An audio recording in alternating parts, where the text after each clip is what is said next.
ഇങ്ങനെയുണ്ട് കൂട്ടുകാരി, തേൻ നല്ലതുണ്ട്.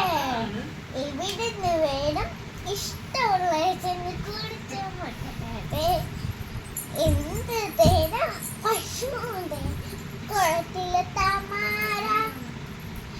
വെയിൽ വരുമ്പോ സൂര്യന്റെ കൂടെ അസ്തമിക്കുന്നൊരു പൂവാ. എന്ത് പൂവാ? താമര പൂവാ, തുളസി. എന്താ അതിന്റെ പേര്? എന്താ? മഞ്ഞപ്പൂ.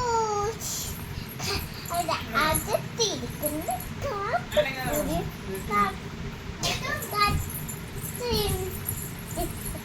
പാറി പാറി നടന്ന് പോയി കുടിച്ചോളൂ. Thank you. നമസ്കാരം.